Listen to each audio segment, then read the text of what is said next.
Hey, this is Tyler May, and you're listening to Don't Go Out There Horror Podcast. Hey guys, this is Danielle Harris, Jamie Lloyd from the Halloween franchise, and you are listening to the Don't Go Out There Horror Movie Review Podcast. Thanks so much. In a world where zombies, ghosts, serial killers, and vampires all exist, it's Nico, Brian, Mike, and Dustin, and they are all that stand between you and the films that could end the world.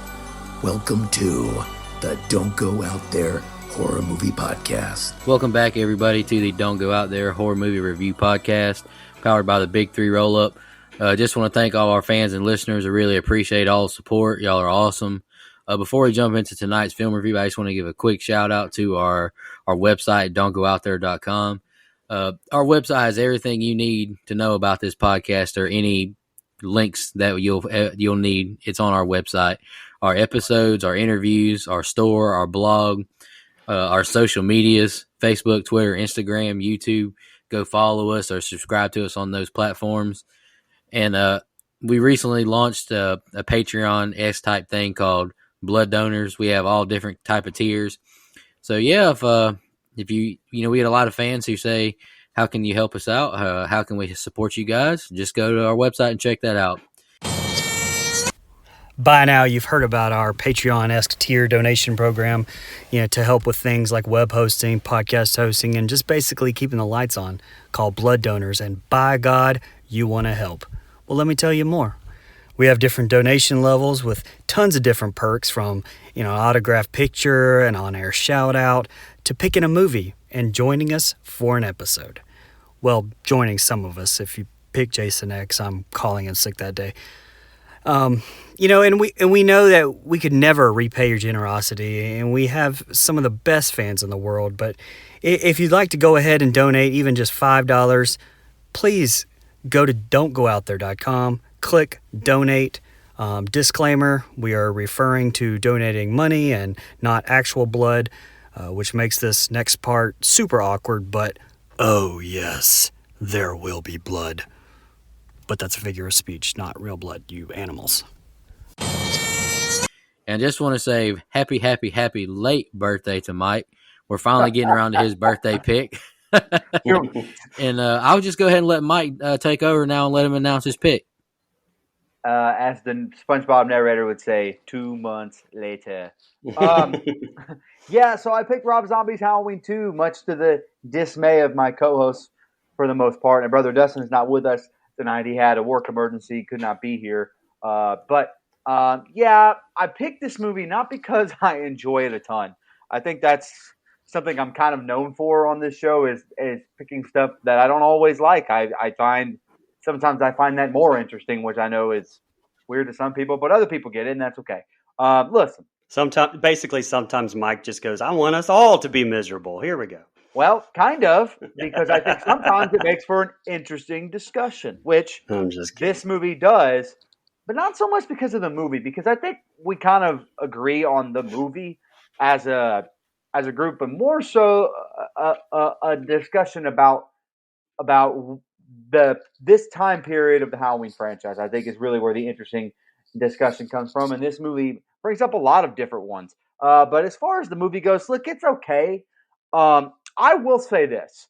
I give this movie credit, and I give Rob Zombie credit, the director, for doing something different, which I always try to do in these types of franchises, whether it be Saw or Friday the 13th or Nightmare on Elm Street or Halloween, anything with a long-running franchise. I like to give credit to people who come in and do something different. Whether I like it or not is irrelevant to my compliment of giving them a little bit of a tip of the cap to doing something out of the box, not with the franchise norm. It's why I'm very alone in this, besides listener of the show, Sean Irwin. I like Jason X because it's so different. I like Jason Goes to Hell because it's so different.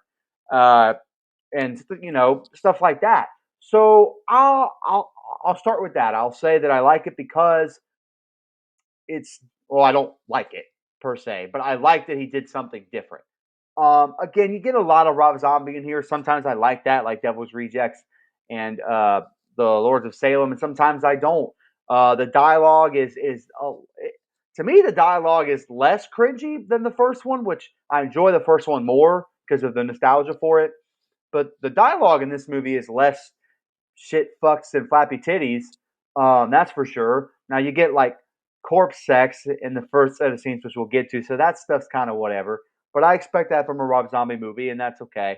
I like the way the movie's shot. I think 16 millimeter makes it grimy and dirty, and whether I want that in a Halloween film is kind of a separate conversation. I still think it helps this movie out quite a bit.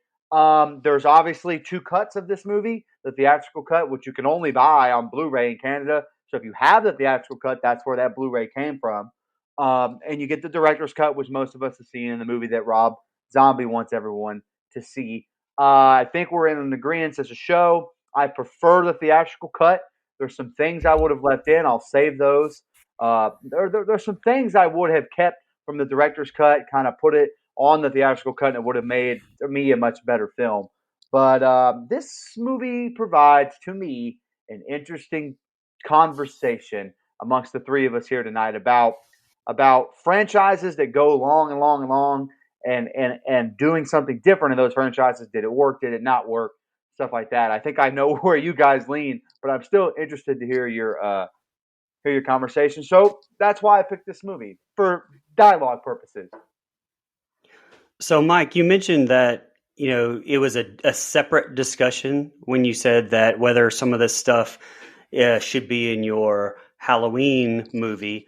But I mean, I would argue that that's exactly the discussion that That's I'm fair. going to have anyway, That's fair. because this is, they do call it. Me Yeah. and you were joking off air because I said I don't own this movie. I own all the Halloween movies, but I don't own this movie because I don't consider it a Halloween movie. And you said, Fair well, enough. the title's Halloween. Hey, But that's Halloween 3 has Halloween in the name. So That's true. It's more Halloween-y, I guess I would argue, than this. But it's, I would say that that's a big part of my discussion anyway. Okay. Whenever we go ahead. Before watching this, I'd actually only seen the Rob Zombie's Halloween 2 once all the way through. It was the director's cut. I rated this movie 31 out of in our 31 for 31 rankings. I rated it dead last in our Halloween movie ranking show. In short, I hated this movie. I was, like Mike said, I was dreading this rewatch. I gave him shit for the past 2 months when he's talked about picking this movie. This time I watched the theatrical version and the director's cut and realized that I'd never actually seen the theatrical cut until this one. Has my opinion changed upon this rewatch? The short answer is no. I mean, I still don't like it, but it's a little bit more complicated now that I've seen both cuts of the film. It's just not what I want to go see in a Halloween movie. Right. And I say what I want to see because, I mean, this is very much a Rob Zombie movie. So if you like his other works like Dustin does, I mean, you probably like this one. Because I feel like I kind of touched on a minute ago, if you take away the title, it's just another Rob Zombie film with honestly generic characters. I feel like that you could pull out and you could insert like anywhere within his Rob Zombie universe. Everything I did like about the first one that made it a Halloween movie to me, and I'll get to it throughout whenever we go through the discussion, but it's all gone to me. And if that's for you, hey, it's for some people. I'm just not perfectly a fan of what's left. And also, like you touched on the director's cut this time, and it's a little bit more controversial especially because of the ending with Myers talking. I'll do my best to kind of touch on the differences throughout. I almost on all the scene breakdowns, I have the differences in the two cuts, so we'll get into that. But just because I would say just because I'll just speak for myself, just because I don't like the movie and I'm straight up coming out and saying I don't like the movie doesn't, I've not liked a lot of the movies we've done, but it doesn't mean I'm just going to sit here and shit on the movie or, the entire time. I mean, hey, we're anything if we're not professionals here, right? Go ahead. All right. So just like Brian had mentioned, the only cut of this movie I had seen up until yesterday when I did my notes was the director's cut. And I'm not a fan of the director's cut. I think we've all kind of made that pretty clear. it's just too extreme with two of the main characters. But after watching the theatrical cut, it kind of redeemed itself a little bit for me because, I mean, I think I've made myself clear about how I feel about Rob Zombie. And if you don't know how I feel, go listen to my rating on 3 from Hell. But anywho, but I think if any loyal listeners might be surprised when I say this, but I think I kind of saw the vision Zombie was going for in this one. And I didn't hate it as bad as I thought. And I agree with Mike. I don't think the dialogue was as bad as the first one. It wasn't as forced. There wasn't as much of that just nasty talk, which I appreciated. There was less gratuitous nudity, I would say, except for the strip club scene. Surprisingly, I actually liked this movie a little more than I thought I would. Because halfway through it, I was like, I feel like there's some stuff missing because I rented this movie on Prime, and I realized I was watching the theatrical cut, and I was like, man, I wish I would have saw this one from the get-go so I didn't hate it as bad as I said I did in the past. But I'm kind of like with you, Mike, how you brought up like doing something different. I like Jason Takes Manhattan and Resurrection, so I obviously like different stuff sometimes. Whether that is good for my reputation on the show or not, I don't know. But I kind of see this like you mentioned too, Mike. It's kind of like the Jason Goes to Hell. Like it's super different. Right. And even Adam Marcus himself said it. He's had a lot of people come and say, I didn't like your movie as a Jason movie, but just as a cool horror movie, I liked it. And Halloween 2 might fall into that category for me after this rewatch. I'm still processing it all. And Brian mentioned before we started that I got 2 ratings, maybe one for the theatrical and one for the director's cut, and I think I have 2 ratings as well. Mike, you got any more comments before we start? Yeah, something you touched on there that I meant to, and I think it's interesting, is I said it when we reviewed the first Rob Zombie Halloween, and that is if you took Halloween off both of these movies and removed the name of Michael Myers and Laurie Strode, those 3 things, and I know this is a lot of caveats, but stay with me here, and you named it, Killer on the Loose or some, stupid shit, okay? And the killer's name was Fred, and you got the exact same story. You may not like that story regardless, but I do stand by the fact that I think more people would like this as a 2-movie set if it didn't have those 3 things involved. Because the story itself, the backstory from the very, Michael Myers as a kid all the way, all the crazy stuff the second one tries to tie in, especially the director's cut.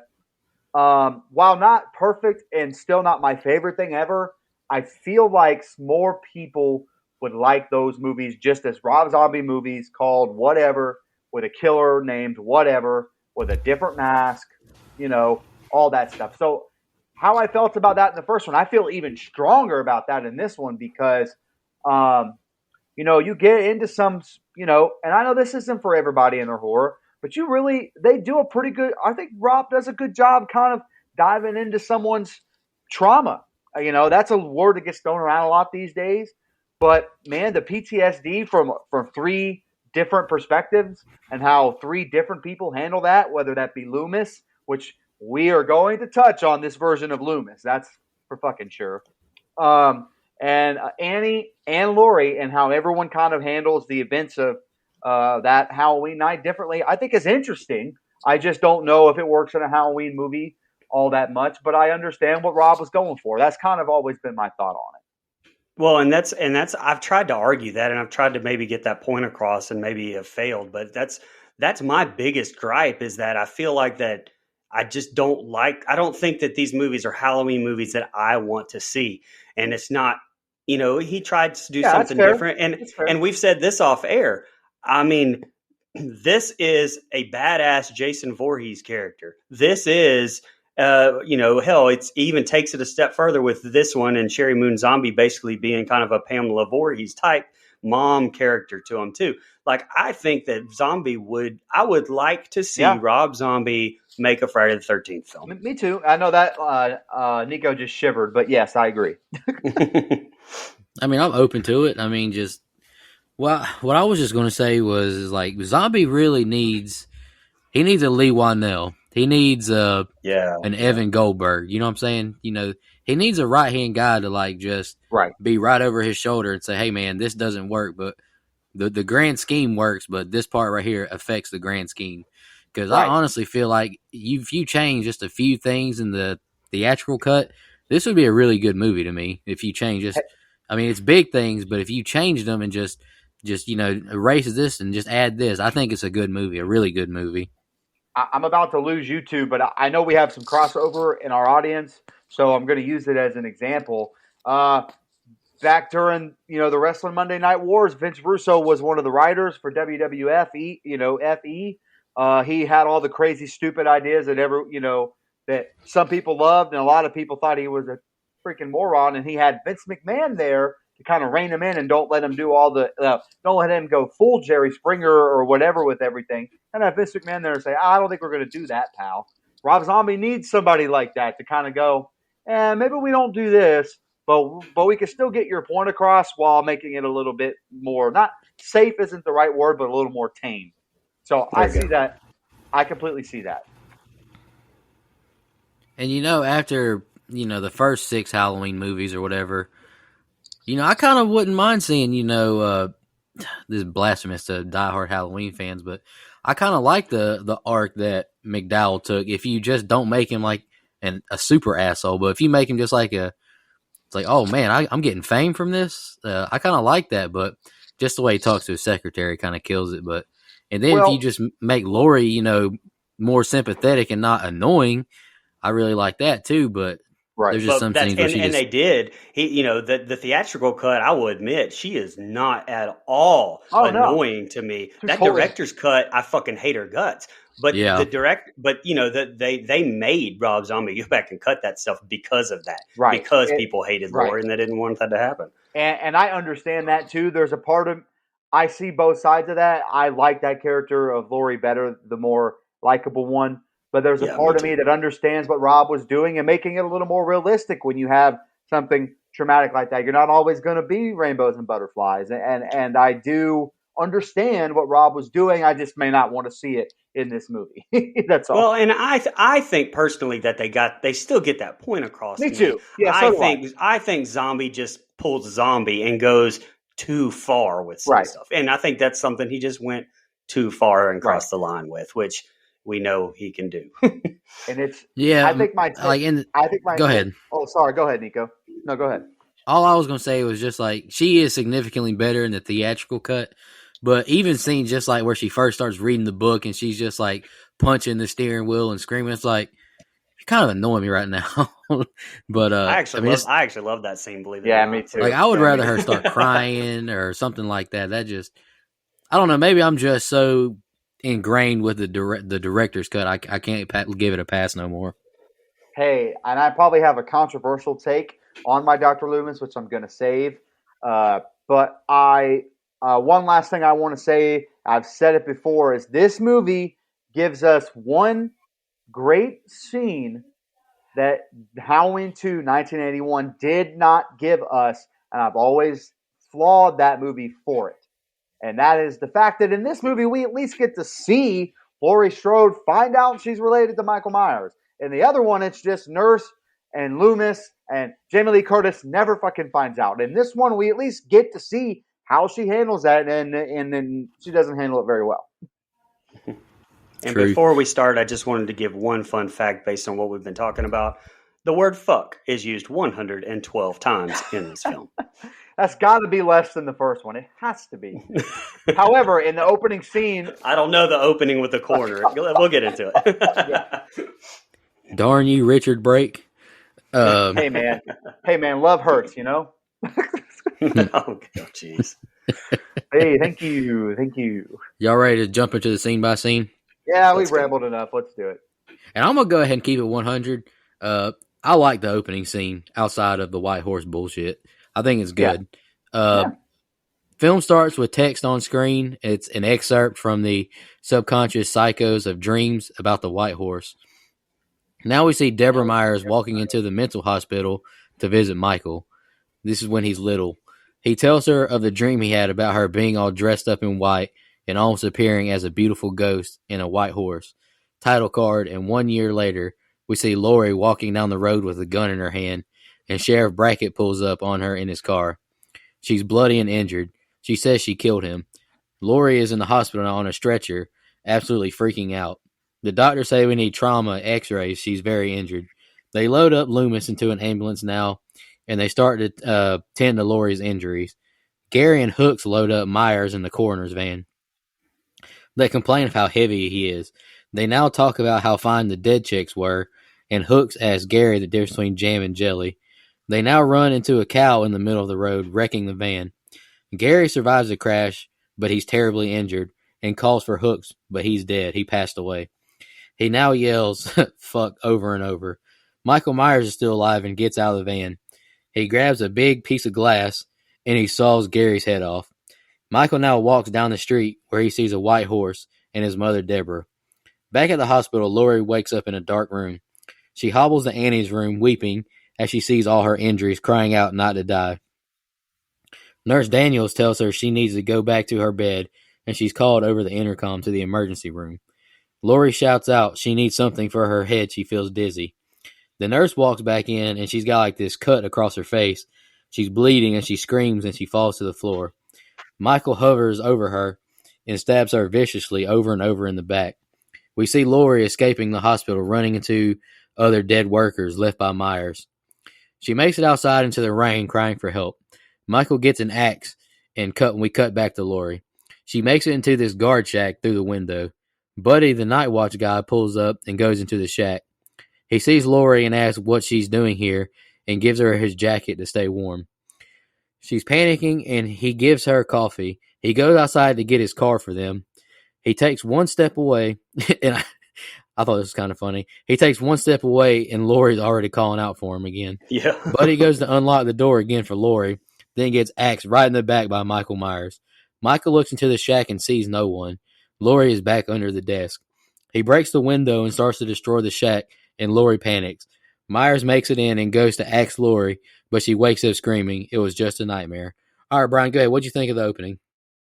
Yeah, and guys, bear with me a little bit because the first two sets of scenes I kind of got a lot of notes on, mostly because I messed up and wrote too much. But just yell at me if I have diarrhea of the mouth. But first of all, I'm not a fan of the white horse stuff at all. I don't know if any of us are. Like a lot of people have said, I feel like that this was a way to shoehorn Sherry Moon Zombie into this one after killing her in the first one.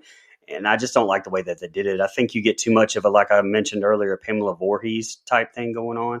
And I mean, you already have this big Jason-esque version of Myers. Plus you had a supposed human in Myers be shot point blank in the head in the first one, and he's not dead. So hell, just put her back in the movie and act like she didn't die. Who gives a shit at this point, honestly? And this isn't their fault at all, but the recasting of young Michael Myers with Chase Vanek is very distracting to me, mostly because, and I'm sorry, but he's just not as good of an actor as Daeg Fark from the first one was. I mean, Daeg played mentally disturbed very well. Absolutely. And from what I understand, they even shot some scenes with him, but he just aged too much. So again, it's not their fault. It's just a shame because I know how good Daeg was in that role. Yeah, he was taller than Sherry Moon was. And they realized that's not going to work. Yeah, not really. On an opposing note and a positive one, I will say that, in this group of scenes, Scout Taylor plays someone dealing with some serious trauma the night before very well. I mean, something in comparison, I think Jamie Lee Curtis didn't do in her original Halloween 2.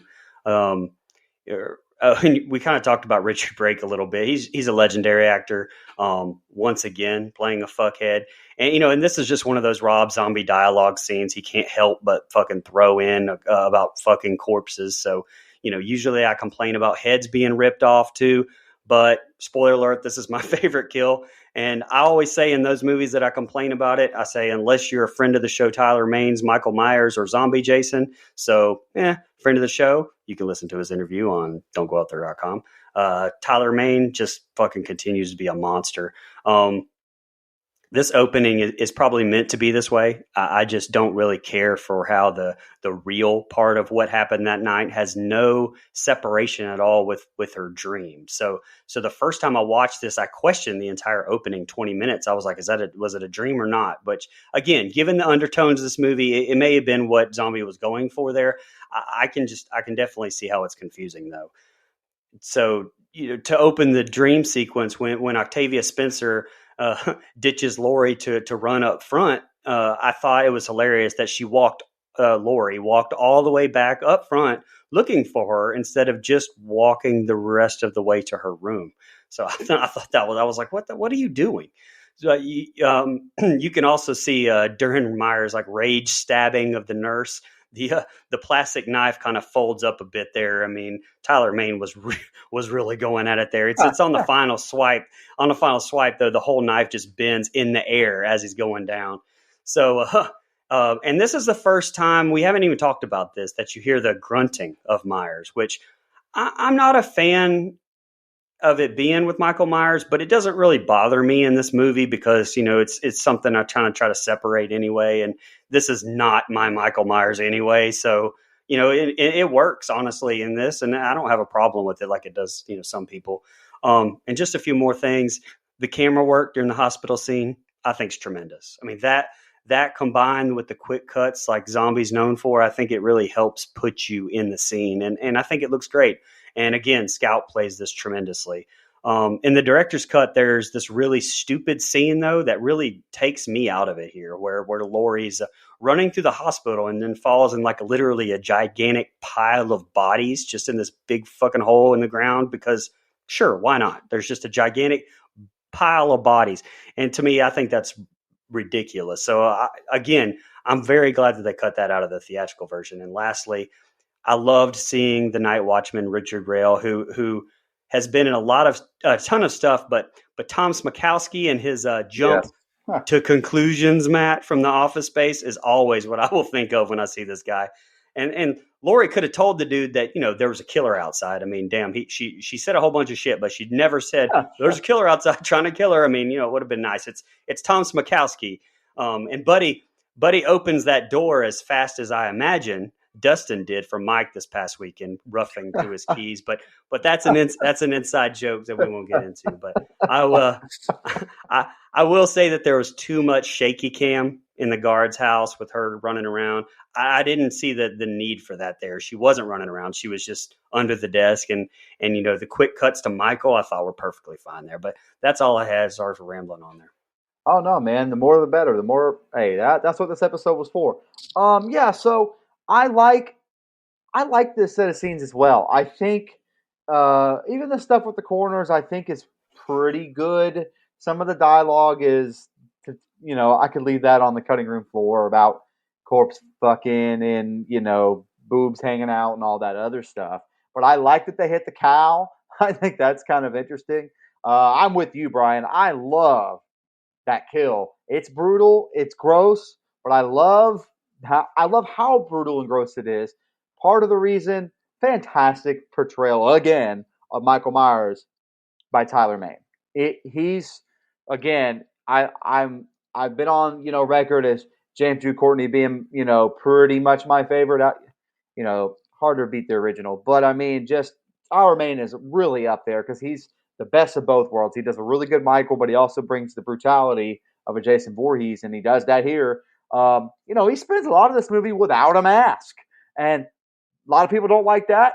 I understand. It doesn't bother me because it's something different, and he does get his mask. I think it makes the mask mean more, but that's just my opinion. So, again, it really doesn't bother me that he's just kind of wandering around without one.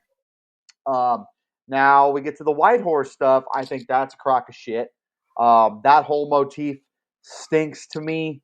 And again, I like my Michael Myers motiveless.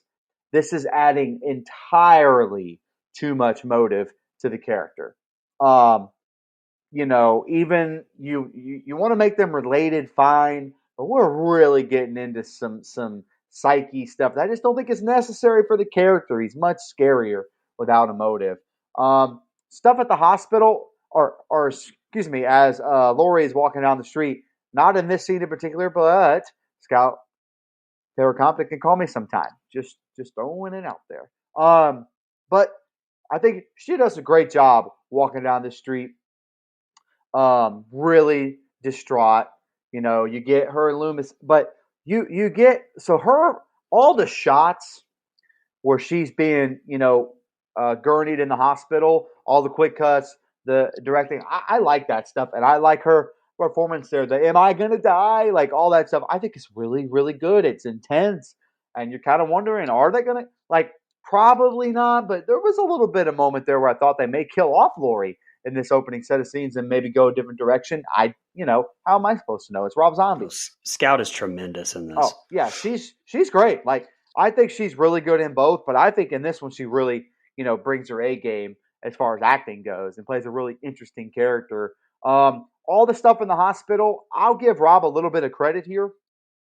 He picks the hospital motif, kind of a nod to Halloween 2, 1981. There's some loose recreations of scenes as well from that movie, so give him a little bit of credit for kind of playing on people's emotions and then ripping it away. I know that made a lot of people angry, I'm sure, but I liked that he didn't just do a cut for cut, shot for shot remake of that 1981 movie, because that to me they spend too much time in the hospital in that film, and so I like that we're not having it all take place on the very following night. I like that's where we start, but I like that it's not directly the same night as the first movie. That would have really just been another Halloween 2 that we've already seen before. At least give us something a little different. So, I love the scene at the guard shack. I think that's like, first of all, I love the rain. And I do know for a fact that some of that rain was real. Some of that rain, they had to use fake rain. Like I did see that on the behind the scenes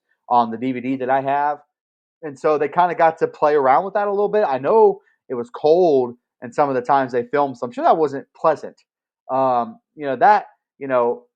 you read the Taking Shape book, you kind of find out, a lot more about what went into making this movie and how some stuff had to get shifted and everything else. I think it's interesting. So I highly recommend the book Taking Shape.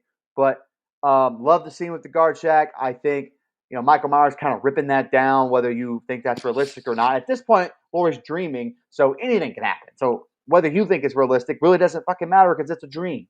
Some people don't like that it's a dream. Once I realized, okay, so here's where the director's cut, and you mentioned this scene, Brian, and I don't like the scene necessarily, but to me, it's a dead giveaway, and Demi James has pointed this out. That's a dead giveaway that it's a dream. All the bottomless pit of cadavers that looks like Freddy's boiler room. That's a dead giveaway that it's a dream. And I think if people had seen that version first, maybe they wouldn't have been as pissed off about it as they were, post seeing it in the theater. Because a lot of people were mad that we just wasted the first 20 minutes on a dream. And while I understand that, it doesn't bother me because it doesn't bother me upon rewatch because now I know. Okay, it's a dream. She's going through a lot of shit. So I understand it. By the way, shout out to, I don't think anyone's fact checked me here. I said it last week. Only Halloween movie with an Oscar winning actress, Octavia Spencer. Eat my shit. Well, I mean, and you said that a lot of people, and they complain that the first 20 minutes was a dream, and I was one of those people until you sit down and realize that no, actually, the first 10 minutes or so is actually what happened the rest of that night, and then it's a dream in the hospital part. But I would have liked a little bit more separation there to kind of show that, a little bit. So, I think maybe fair. That would have not made people so mad. That's all.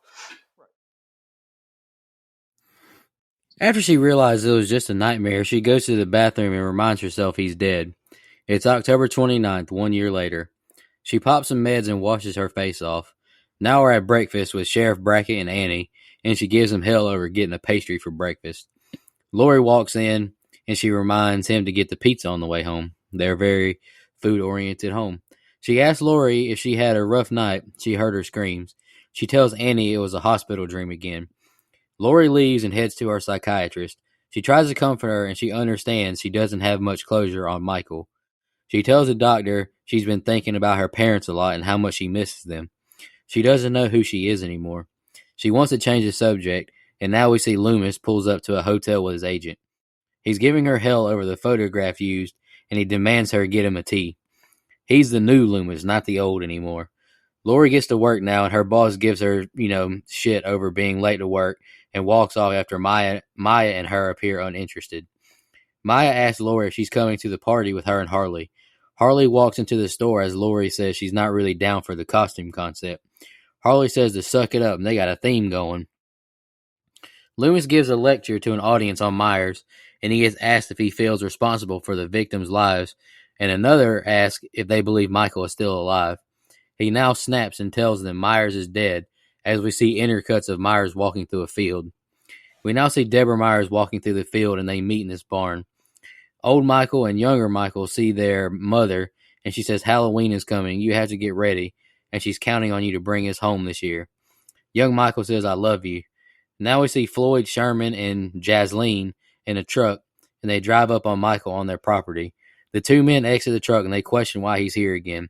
Michael doesn't answer, so they beat him with a baseball bat, and I think it's a crowbar.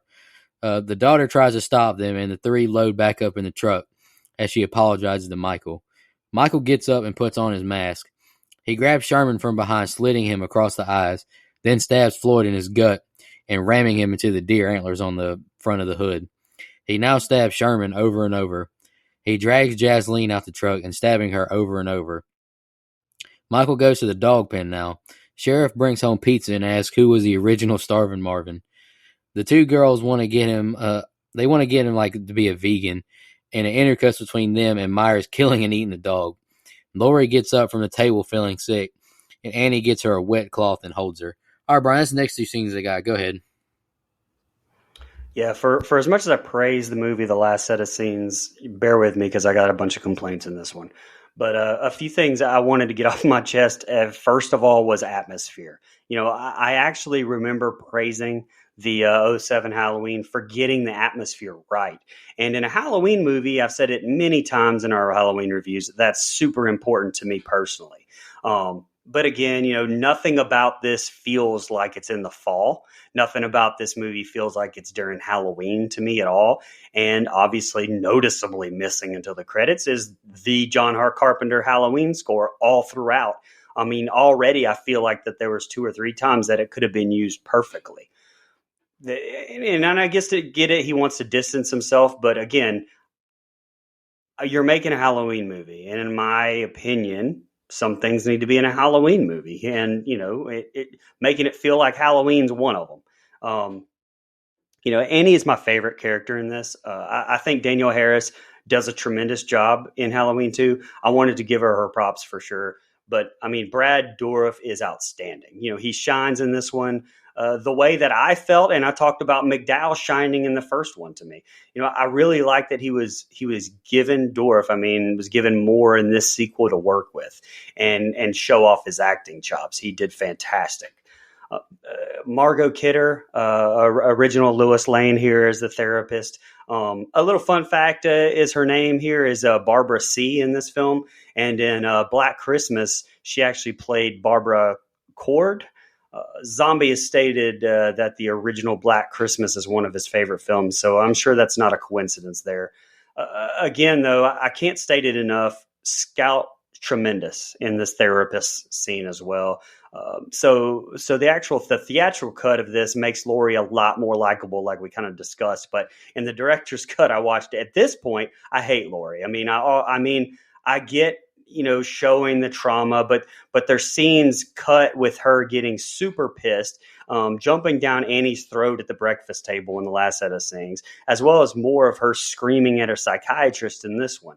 And I think I know what he was going for, given the ending that I won't really spoil here, but kind of showing how quickly she can jump to that rage. I just, like I said earlier, think that Rob Zombie crossed the line with that. I think he went too far with trying to show it.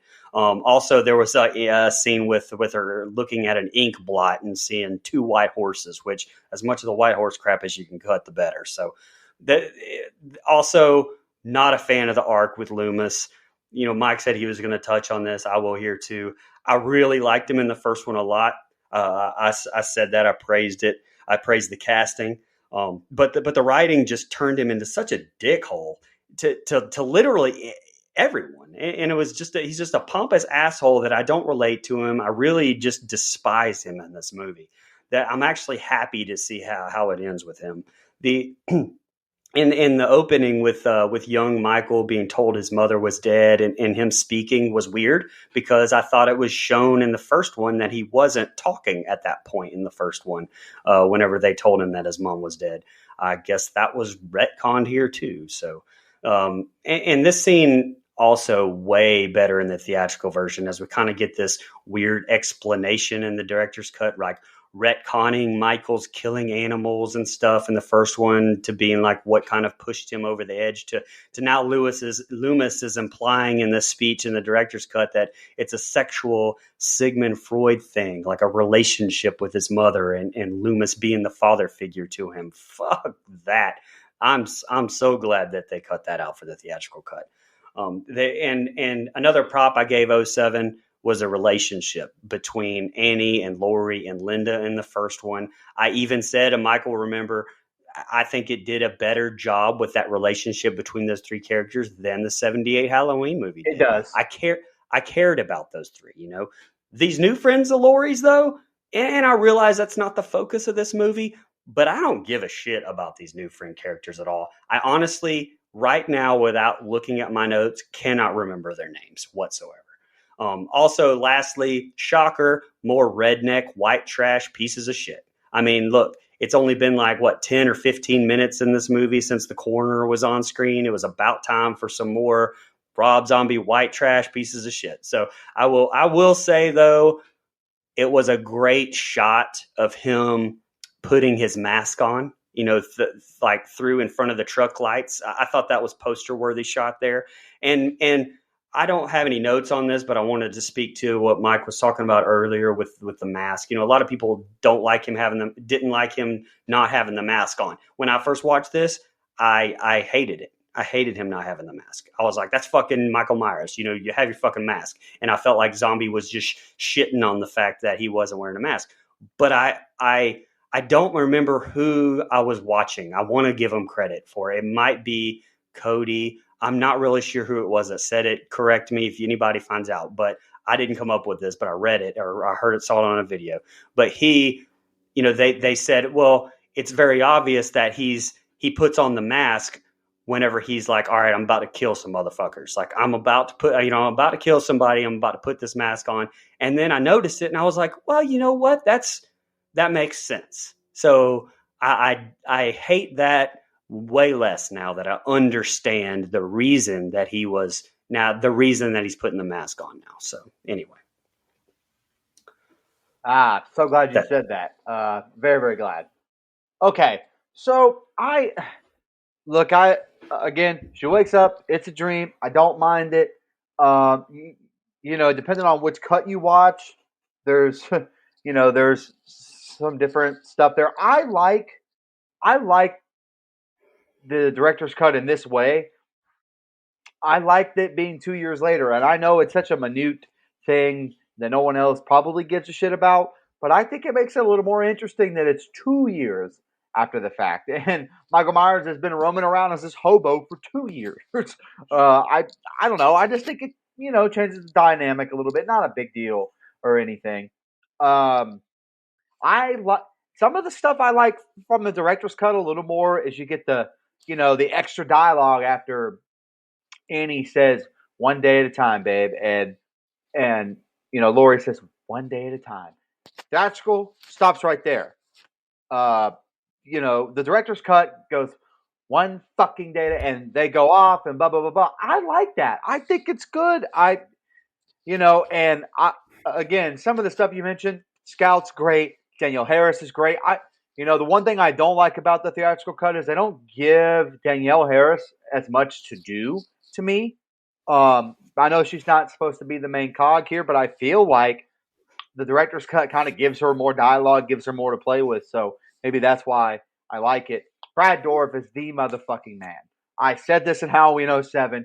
he in this movie steals the show. He is the star of this movie to me. His portrayal of Sheriff it's awesome. I can't hype it up enough. There's a scene later in the movie. You guys know exactly the one I'm talking about. It's from the director's cut, but I am going to hype that scene up to no end. I think it's awesome. You get, the stuff with the psychiatrist. Shout out to Margot Kidder of Amityville Horror. But some of that stuff goes a little too much, a little too long for me. I don't know if I need all that, but I do like the fact that again we're getting into seeing Laurie Strode's trauma, something we just don't get from the older Halloween movies, and whether you need that or not is one thing. But it definitely doesn't bother me. Now it goes a little long, like I said. Could deal without some of that, and I could definitely deal without the ink blots, Brian, because I agree with you 1,000%. Less white horse bullshit, more normal people things, please. A couple other things that I do agree with you on. These friends are irrelevant. I don't remember their names. Walks into the shop, says, "What's up, Dick Lickers?" Like, that's all I remember about her friends. That's it. And it's the same friend later that likes golden showers, which, okay, no kink shaming over this way, but kind of don't need it in a Halloween movie. It's fucking weird. So Laurie's new friends are completely irrelevant to me. Like I said, didn't even take their names because I don't think it's necessary. And it's not to knock the acting. I just don't think the writing for them is any good. They don't have anything interesting about them. Laurie and are they main focal points? No, but golly, can we get some kind of character development besides one likes to have sex and one is kind of a hippie? Like, I don't know. I just don't see, anything else with those two characters. Thank you. And okay. The shot in the field where these redneck dumpster fucks beat Michael Myers up. Michael Myers puts on the mask and kills the shit out of these guys. I mean, these are all brutal kills. I love this scene. It is one of my favorite Halloween scenes, period, because of the way it's shot. So shout out to Rob for that. I think it's great. I think the lighting is awesome. Like you mentioned, Brian, that's a cool shot with him putting on the mask through the car lights. How awesome is that? And I'm mixed on the mask. I get the wear and tear. I get that it's, decaying out in the weather element, especially in the director's cut where it's 2 years. I get all that. I personally would prefer a little bit less of a torn mask, but Yes. But I don't think it takes away anything for me personally. Would I prefer a fuller mask? Yes. Does it ruin it? No, not for me personally. Because we see Michael without the mask in this movie, so seeing his face in this movie is kind of irrelevant because he most of the movie he's either in the shadows or you see his face. I don't mind the grunts. I know I should have already touched on this. The grunts are neither here nor there, but I really like the set of scene, or I really like this last scene they touch on where they're eating the pizza. You get the starving Marvin thing, which I think is every dad joke ever. I bet Brian's going to make that joke tomorrow when he says he's hungry. Oh, sorry, buddy. Who's the original Marvin? And his kids will get excited. That'll be fine.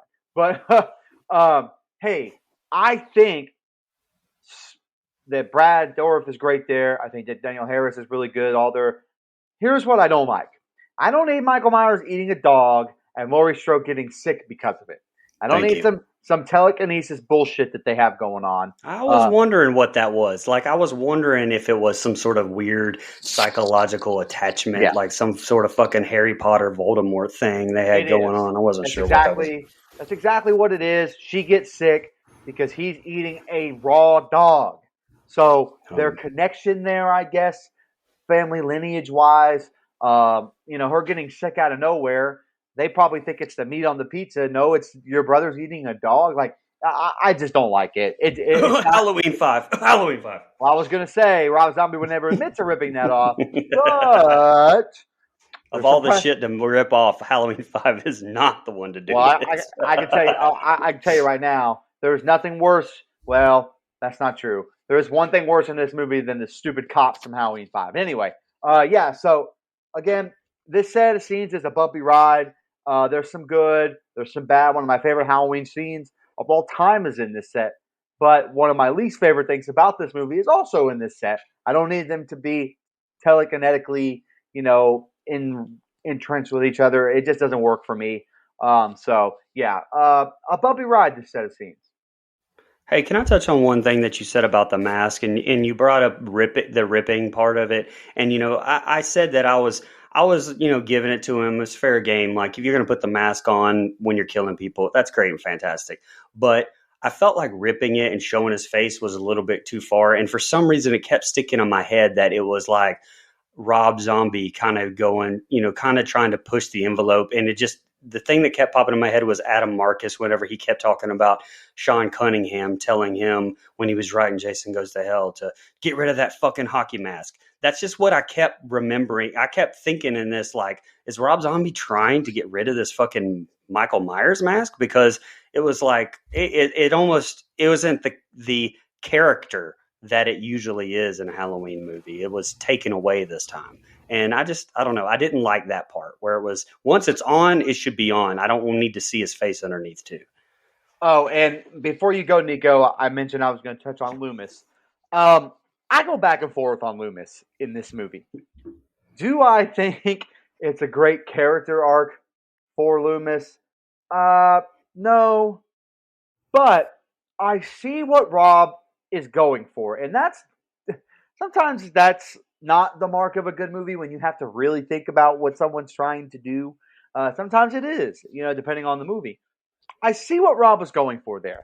In a normal capitalistic society, I think Rob was making the point that anyone in Loomis's shoes would have probably done something similar to try to cash in on his most famous patient. Like, we see that every day in our society. There's a billion true crime podcasts. There's, a billion true crime documentaries.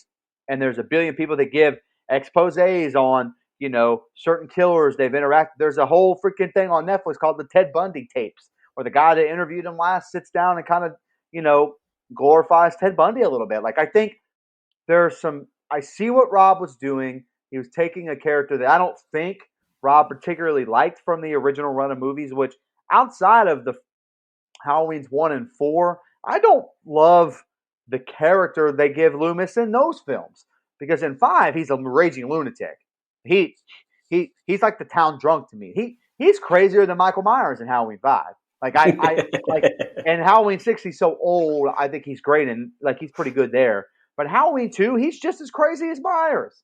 Halloween 2 and 5 are weird Loomis too. So I think Rob kind of gets away with playing loose and fast with it. And now, what I won't knock is Malcolm McDowell's acting as Loomis in this movie. I think it's great and sometimes pretty fucking hilarious. I think Loomis is in Halloween 6, and I like Halloween 6. I'm the only one that does, but I think Loomis is like Lee Corso is right now, where he's just fucking he's like Weekend at Bernie's in that movie, and they're just fucking propping him up around where he's supposed to be, and that's really fucked up of me. Sorry, R.I.P. Donald Pleasence. I'll say R.I.P. Donald Pleasence when I hear the poop on him. The acting in all those movies are great, but sometimes what they gave Loomis to do is the drizzling shits, man, and I don't think this is the drizzling shits if I view it through the lens of again, this is one of those things where if you take the name Loomis off of that character and he's just a normal psychiatrist and kind of working with a normal, I think we understand that character. We see that guy on TV all the time. And so I understand what Rob was going for. Whether I want it for my Loomis is a completely different story. But it doesn't bother me like it does a lot of other people. Brown M&M's, damn it. Before I go into the next two scenes, the one thing I wanted to just comment on, because I don't know if it's true or not, but what Brian said was interesting about the mask was Zombie trying to get rid of it. Well, this movie also doesn't have any of the Halloween score in it until the credits, so maybe he was trying to strip down the two of the things that the diehards like the most. I don't know. He avidly was. I think the story there is the studio kind of meddled in his first film and really made him Halloween it, for lack of a better term. And in this movie, Malik Akkad said, no, man, free reign, do whatever you want. And whether we like that or not is irrelevant to the point of he did get to make the Halloween movie that he wanted to make. Well, And I don't know the director's cut maybe, but even yeah, it's a director's the ending cut. they Right. made him change the Right. ending. Well, right. The director's cut is the movie Rob wanted everybody to see. So yes. But again, I mean, I think like you mentioned, Nico, and I was going to mention that the score is not in this film until the credits. So that's, I mean, I think that's kind of a bone that he gave. I don't think he would have had it at all if he didn't have to compromise there and say, well, we have to use John Carpenter's score in a fucking Halloween movie. Got to put it somewhere. And in the first one, I think he used it. He used it weirdly. It's like it's in the scene where Kid Michael's running down the hallway with lockers, like, and so I don't know. I really forget that it's not in there until I hear the credits. Like, golly, that's the first time we hear it all movie. So that's how I was yesterday. Yeah, and again, I love the Halloween score. You guys know that, but I don't think it's necessarily missing from this movie because this isn't a normal standard Halloween film. Yeah. All right. Coming up next is my least favorite scene of the whole movie. This scene's freaking terrible. Yes. Myers is chilling now and sees Deborah again. She walks into a room with a cross, wearing a black veil. We see young and orange mask Michael from the first one. Young Mike shows her this weird ass room with a skeleton with a Myers mask at the top and these weird masked people at a table with Lori lying on the table. He asks if we can be a family again. She says not yet, and things attack Lori from under the table, and she wakes up again. October 30th, Michael has made it to Haddonfield. Loomis is flirting with a reporter, and his agent says it's distasteful to use the Myers house as backdrop. He says he's selling the sizzle, not the steak, and he says he'll beat her opinion out of her when he wants it. Lori looks out of it and starts up her bathwater. Wow. She rests her head and sees visions of young Michael getting the knife and duct tape killing Annie like he did Ronnie. She wakes up in a seizure-like state, screaming with a lot of intercuts, yelling, "Die, you bitch." She wakes up for real and tells her stuffed animal buddy she's going crazy. Now we see Michael back in another field. I got kind of tired of seeing Michael in the damn field. Sheriff sees on the news with Loomis as he advertises his book, and he blames police incompetence for the body disappearing, and bracket is heated.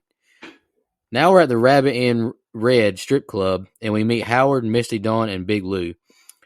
Big Lou made on the news and has Howard bring him a drink. Howard talks too much, so Lou makes him take the trash out. He takes the trash out and bitches about Lou. He turns around to go back inside, and Myers is there in front of him.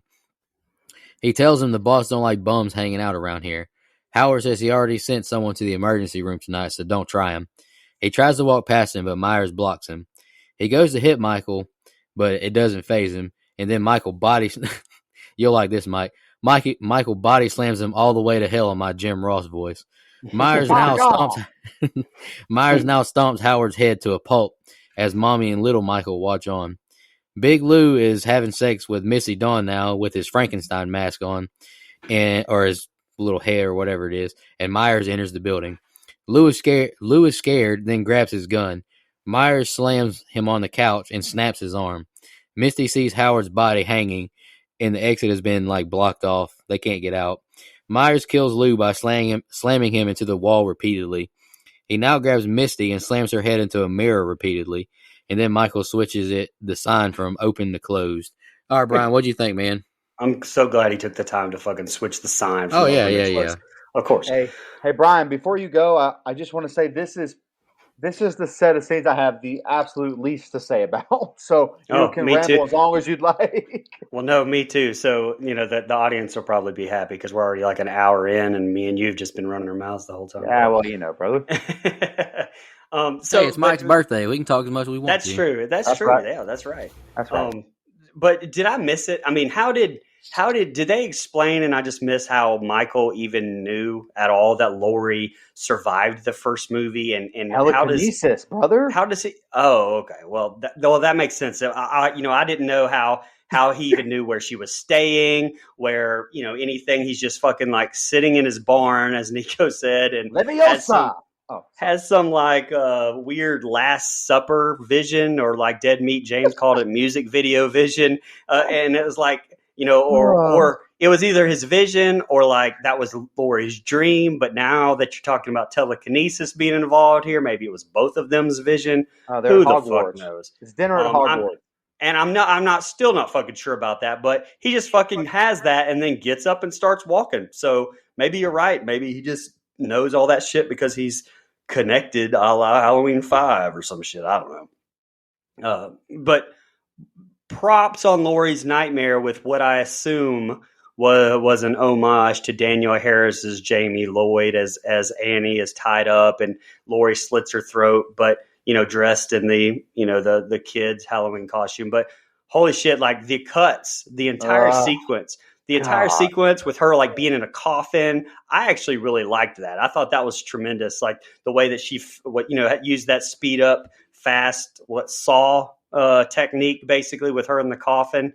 I really liked that. I thought that was well done. Now the other vision, so we have multiple 3 or 4 or 5 fucking visions of dreams and Last Supper music videos in this set of scenes. But this one I thought was pretty well done. The use of the heartbeat in the background, the cuts. Scout, I think, does great screaming. Obviously, the whole shebang. I thought it was hats off. With the rest of the scenes I talked about earlier being cut out of her, like losing her shit, it's really the first time you actually see the anger that she has when she's killing Annie, which is why I think they get the point across without having all that other shit, that they cut out, the director's cut. Lastly, the strip club scenes, dude, I don't like this at all. Like, call me a dud or whatever, but this whole fucking scene right here can be cut. I think it's completely pointless. I believe that, as much as I just gave Zombie props for, well, he puts on his mask whenever he's going to kill. He fucking doesn't use the mask at all here. Yeah. I believe this is the first and only time I think that Michael doesn't put on his mask at all to kill anyone. But he kills the dude out there. Plus, the owner's a fucking idiot, takes out a gun, proceeds to walk up to Myers close enough for him to grab it instead of just, staying safely behind the desk with a gun. But okay. And besides showing the stripper rip his mask even more to show his face, but I don't really know a reason for this entire scene here. I guess this was one of those I needed a Lee Winnell to come in here and cut this and go, Rob Zombie, you don't need to have to show a full frontal nudity every single movie that you do. I understand, but you don't really have to have it in this set of scenes just because. But I don't know. He's got a certain number of titties he's got to show in his movies, I guess. So I just feels like this whole thing's just shoehorned in there for absolutely no reason. Yeah, I have even less than you, man. I'll be honest. It's not that I don't appreciate this table quick cut montage thing that they got going on here. It's just not for me. It's a little too bizarre and out there for my liking, and I know that's very odd on a horror movie podcast where we kind of allow anything to take place. But it's just it's so weird. Now I don't mind weird in the right context, but I just don't think it fits here. I know we're kind of showing Laurie's. I feel like there's once every 5 months I use this phrase. So I'm going to use it. We're showing Laurie's descent into madness to be so cliche about it. So I get what's being done. I just don't prefer it to be shown this way. But that was just a miss with me. Doesn't ruin the movie or anything. I just I kind of, if you turn this movie on and showed it a casual moviegoer, they'd be like, what the fuck is going on here, man? So I kind of, obviously I don't think Rob was making this movie for casual moviegoers, so what do I know? I don't mind all this killing at the strip club. I just don't care about these people. So they're on screen to die. And so to me, they're just kind of brutal killings, and I guess kind of up Michael's body count. And again, like you said, it kind of bugged me that he didn't put the mask on here. You're breaking your own rules here, right? And I don't like that. But there's some cool kills. The head stomp is cool, but a lot of this stuff just kind of feels like filler. Wasn't needed. If you think showing Laurie's descent was needed, that's fine. But the stuff at the Rabbit in Red, and I understand his mom worked there. I get it. I got it. Okay. But I just feel like we could have really trimmed that down by about I don't know, 2 whole minutes and just showing him running through the Rabbit Red, killing motherfuckers, and walking out. We didn't need this extended, you know, quote unquote fight chase scene or whatever. And I just kind of feel like it was a waste of time. So yeah, that's pretty much all I have on those, man. And I God, I wish I had more, but I really don't. I just think this set of scenes was just kind of a miss. I will say I really like the scene with Michael and Howard outside by the dumpster. I like that scene a lot, but the stuff in the club doesn't do anything for me. Uh, I think Jeff Daniel Phillips did a great job. October 31st, Lori pets a baby piglet, and now Brackett sees something in Loomis's book that pisses him off. He calls Annie and asks if Lori is around. He wants Annie to find her and call him ASAP. Lori sees Loomis's book and goes into the store to check it out. Loomis is doing a meet and greet about his new book. He takes pictures and signs autographs. After a fanboy leaves, another man approaches. He shows him a picture of a girl. It's Linda, who was killed by Myers a year ago. This is her father. He calls Loomis a killer. He yells at Loomis and pulls a gun out on him to shoot him. Then police drag him out. Loomis complains of those type of people. Then his agent says she does believe his book crosses the line. Lori freaks out in her car as she reads some of Loomis's book, which then cuts to Michael walking in a field again. Annie chases after Lori into her room. Lori cries and says she's getting the fuck out of here. Annie says she doesn't know what's going on, and she says, give your daddy a message that Angel says, fuck you. Brackett sends an officer to his house to protect Annie. Lori gets to Maya's house and asks to crash there. She cries and tries to tell Maya her discovery as Harley walks in. She now tells them she's really Angel Myers, Michael Myers' sister. She says she's not joking and shows them in the book who she is. Dr. Loomis makes an appearance on a talk show alongside Weird Al Yankovic. Loomis says he resents the statement that he profits off people's misery. Michael makes it into town and walks the streets. A little kid dressed as a clown runs into the behemoth of a man. Are you a giant? And can we be friends? As he's dragged away by his chaperone. Lori wants to go party, but Maya says we need to just be chill tonight. And she says, I want a party, she yells, and Harley wants to go too, so they beg Maya to go. The three make it to the party, and I just heard the party is insane. Lori is pounding the drinks. Annie doesn't want the officer at her house. Harley leaves the party with a Wolfman, and they get in his van. Wolfman isn't real smooth with the ladies, and this dude keeps telling bad jokes on stage. Harley is, I wrote Harley is hurting, so she kisses Wolfman and mounts him. He's got to go pee though. She jokes she might like golden showers. He goes to take a leak, and then Myers appears, killing him with a stab to the back. Myers now breaks into the van and kills Harley by strangulation. All right, go ahead, Brian. That's the next two scenes. Yeah, so at the beginning here in the director's cut, the whole Lori stopping to play with a pig on her way to the work scene is non-existent. She actually goes to the psychiatrist and tells her about playing with the pig. I mean, you kind of get a few glimpses of it, like in a flashback, and how it triggers like a nervous breakdown of her of sorts.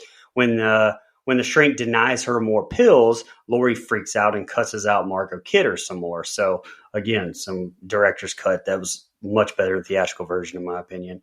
Another little fun fact, around 41 minutes here, Lori actually has a picture of Charles Manson over her bed.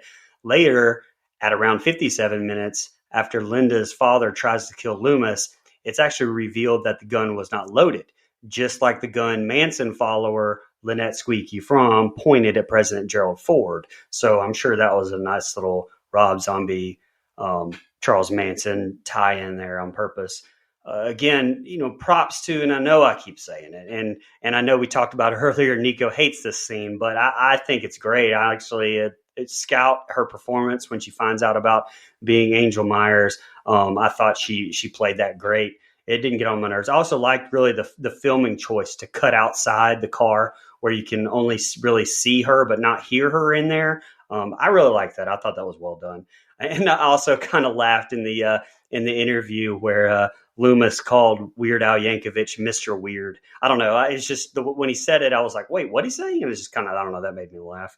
Again, the scene with the three girls, I think would have been, I mean, if you would have built more character development throughout with some interaction, before here, I would have given a shit a little bit more. I just don't care about them. So the scene with Harley being killed in the van, spoiler alert, that's actually my least favorite kill. But I didn't care. I didn't care about them. And when the golden showers line, I just was like shaking my head because, of course, Rob Zombie's got a Rob Zombie here. Just why? What was the purpose of that line? But anyway, and lastly, in the director's cut, there's a cut scene here of a non-masked Michaels. Or non-masked Michael, along with the Jedi Force ghosts of young Michael and his mother. Then they're like angrily looking at a billboard that advertises Loomis's books. So again, another what the fuck in the director's cut. So, go ahead, Mike. Yeah, so I kind of touched on this set of scenes a little bit earlier. Okay. Like you mentioned, Brian, the Piglet stuff isn't even really in the director's cut. She goes to see her psychiatrist and kind of flips out on her, and because she can't get any more pills and stuff like that. And I want to give Brad Dourif a ton of credit here for just portraying his anger at Dr. Loomis's book. Yeah, so Brad Dourif finding out that Laurie's secret is in this book, and the expression on his face, you can just feel his hatred for Dr. Loomis coming off of the screen, and I love that. And I love Scout Taylor Compton's performance as she finds out that she is in fact Angel Myers. Well, I touched on it earlier. We don't get that in the original set of films, and in this one you do. And I think she's great at getting across just how messed up this whole thing is. I think it's really, really good. Really, two fantastic acting performances. You get the book signing scene, and I love that they bring Linda's dad back in. And there was an original cut where it throws blood on Loomis and all this other stuff. If you look close enough, you can see it left in. One scene he has the blood, another scene he doesn't have the blood. So, kind of weird cuts there. But I really think it depends on which version you watch. He's still a prick in the theatrical cut, but man, this scene really hammers home the a-hole that Loomis has turned into. Blood money off the backs of innocent victims, and I think that scene, that grieving parent, really gets that point across. I like it. I think it's really good. Then you get to the friend's house, and to me, it kind of ruins what we just saw earlier, where she can't really speak. She can't say. She says, "I'm Angel Myers. Don't you fucking understand?" And if I were her friend, I'd be like, "No, I don't understand. What the fuck are you talking about, lady?" Like, so I just don't like anything with these friends, and it's not a knock on them personally. I just don't think they're relevant to the scene. I mean, they're kind of good, kind of helping her out. They're going to stay home, but Laurie wants to party. They go to the party, and then we get Dick Licker herself doing some dick licking in the van. And she wants the golden shower and all this other stuff. I do think her kill is good, very reminiscent of every other boyfriend girlfriend kill that we have in the Halloween franchise, at least to me, except this one just takes place in a van. So I think the only thing that one nod Rob Zombie should have given the 1981 Halloween 2 is he should have had Harley say, "Amazing Grace, come sit on my face." It would have been a role reversal. It would have been hilarious. Anyway, that's all I'm saying. A little fun nod and wink, but that would have been, whatever. But yeah, that's all I have. I actually really like everything in this set of scenes, theatrical and directors, except for the weird dialogue from her friend that gets killed. That's pretty much it, though. I think it's a really strong set of scenes. I gotta be honest, like Maya and Harley, like their lack of development doesn't really bother me because we know who we're supposed to care about. But I understand where y'all are coming from. But back inside, we see Maya and Lori partying. Loomis watches his appearance on the talk show. He thinks he was horrendous on the show, and he says it's over. Lori starts to freak out, yelling for Maya. Lori now sees Deborah and young Michael asking what they want from her. Deborah says it's almost time to come home, Angel. and we see Michael attack her from behind. She freaks out at the party, and Maya drags her out. She tries to go back inside, but Maya says absolutely not, and she says Harley will find her own way home. Annie gets a call from the sheriff. The officer leaves the porch and goes and checks the yard. Then Myers appears from the tree and chokes him out and I guess breaking his neck. Annie goes upstairs to the bathroom and we see a glimpse of Deborah and little Michael. Annie now sees Michael in the bathroom with her. She goes to run out, but it fades to black and we hear Annie's screams and we hear stabs. Maya and Lori arrive to Annie's house. Lori yells out she's Michael Myers' sister and she's so fucked. They go inside and upstairs. Lori sees the destruction in the house, then opens the bathroom door. Annie is on the floor, naked and bloody, and the walls are covered in blood. She yells for Maya to call 911. Lori holds her in her arms. Maya calls 911 and tells him about Annie, but doesn't know the address. She goes outside to get the address, and Myers snatches her back inside, slamming her on the table. He now stabs her viciously with a giant knife, killing her. Lori sets Annie down to go help, and an officer tells Brackett that a 911 call came from his house, and he panics. Lori tells Annie to stay with me, and she dies in her arms on the floor. No time for tears, though, as Michael breaks down the door and chases after Lori. Lori sees Maya's dead body now. Lori makes it outside and takes off running. She's chased through the woods by Myers. Brackett makes it home, and he sees his dead daughter on the bathroom floor, and he's heartbroken. And I do like the director's cut version of this scene better than the theatrical. Absolutely. That's probably one of the only things I do want from Get that man an Oscar. Two officers carry him out. Lori finds a road and she cries out for someone to stop. The next car stops for her and he says he's going to take her to a hospital. She gets in the passenger seat and Michael slams him through the windshield. Myers now flips the car over off the side of the road. The car ignites on fire and Myers carries her out of the car. He carries her as he's led by Deborah and little Michael into an abandoned barn or shack, whatever it is. And the next two scenes are ending. What do you think, Brian? At the beginning, again, I kind of roll my eyes at Michael using the Force and knowing where Annie's house is, and that Lori was staying there. But okay, I do kind of feel like this whole scene with the shotgun guard outside of Annie's house, is kind of an homage again to Daniel Harris's Halloween 4. Lame kill, I think, with the guard, though. Needed to see a gun being shoved through his face. What's the point of having the Undertaker as fucking Michael Myers if you can't show off his ridiculous strength with a gun being shoved through the dude's skull? I don't know. That's what I needed right there. And he apparently teleported inside, by the way, but that's a normal horror movie trope, so I'll let that one slide. I will complain a little bit here, though, that I don't know if they ran out of money, time, both, or if stylistic choice, I don't know. But, Annie's scene, I was disappointed. Like the slow motion, I didn't like. And then the whole thing being off screen. Harris gave such a ridiculously good performance in part one, one that was almost disturbing. It was honestly so good. And we talked about it a lot in that review. I feel like she was kind of wasted here. And I do think her scene with Lori is very well done. She does a great job with what she's given. They both do, honestly. Scout continues to kill it here.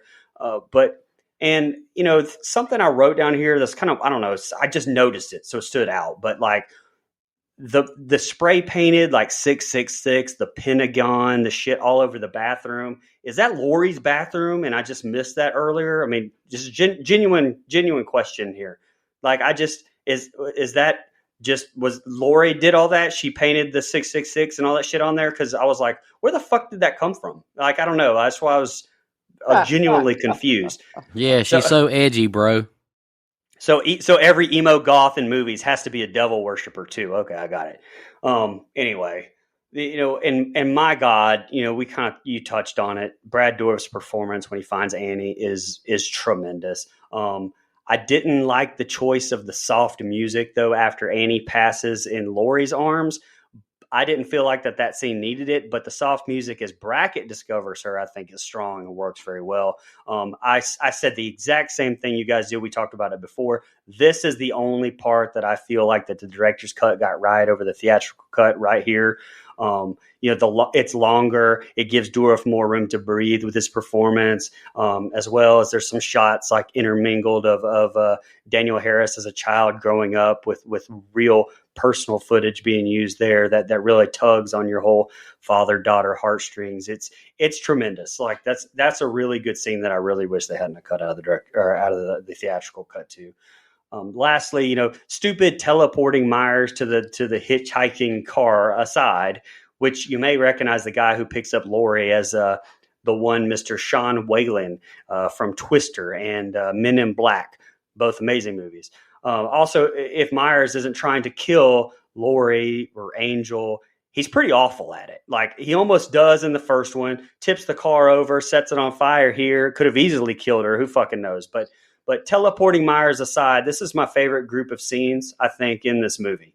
It humanizes the victims in Annie and Sheriff Brackett more than any of the big three franchise. And I feel like that's missing in slashers, especially in their sequels. And I think that exploring the PTSD and the humanizing the victims was too much in this one a little bit, but Rob Zombie got that right, and I want to see more of that in horror movies. I thought that was well done here.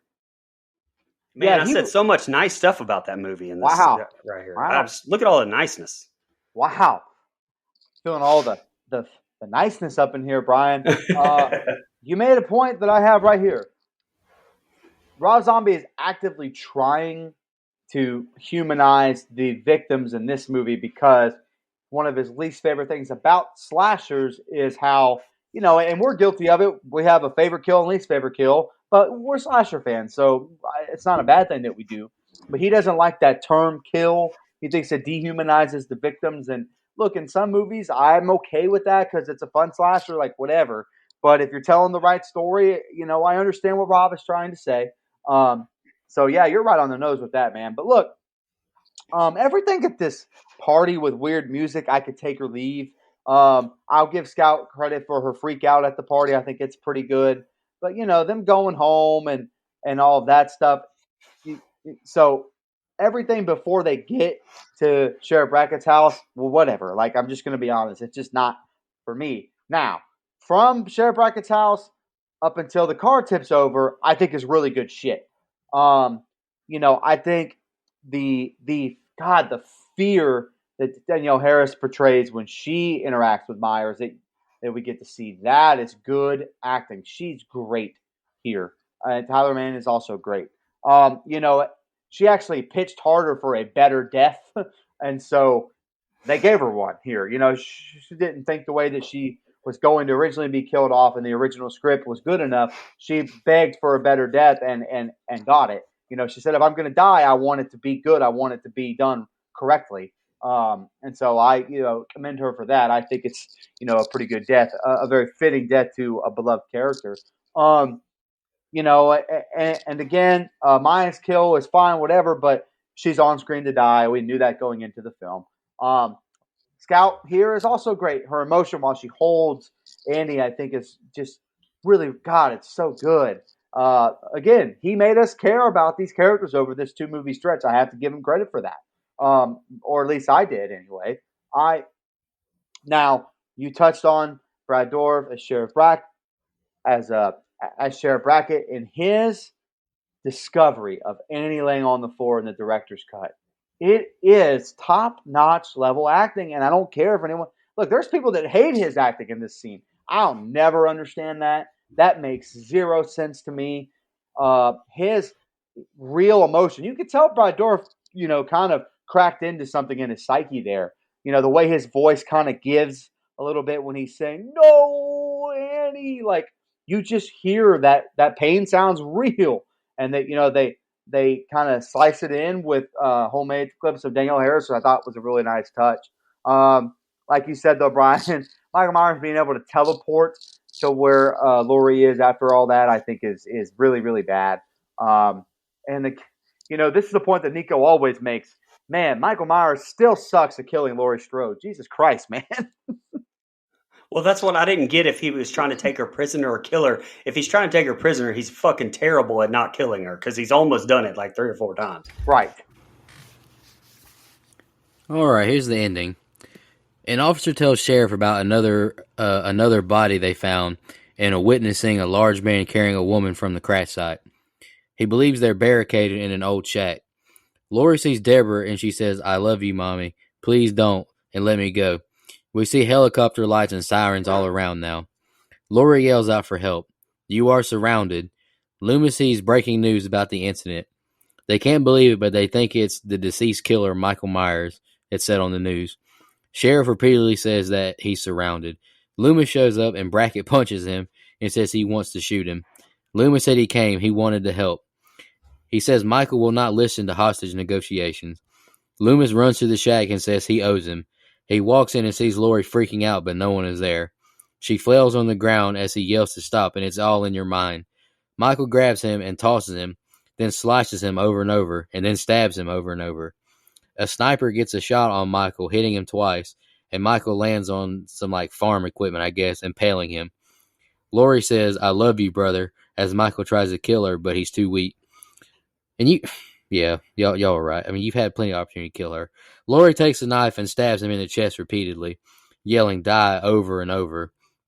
She walks out the shack now with the Myers mask on. She falls to her knees and removes the mask. She holds the mask as a spotlight from above is on her. The eerie Halloween score picks up as we go down this white hallway into a close-up of Lori sitting on her bed. And I wrote, she looks terrible. A white horse and Deborah approach her as she gives a sinister look. All right, Brian, what'd you think of the ending, man? The theatrical ending. Well, I think the ending is a clusterfuck, to be honest. I mean, so no matter which cut, by the way. Yeah, I don't like it at all. So my first question: the officer tells Brackett that a witness saw someone carry a girl from the crash and is held up in a shack. But who the fuck actually saw that? Like, did Waylon survive? I don't think so. I mean, even Dead Meat James gave him a kill, being thrown through the windshield there, or being set on fire, or both. But I was just curious and would love to know who the hell saw him do that. Pretty empty road there.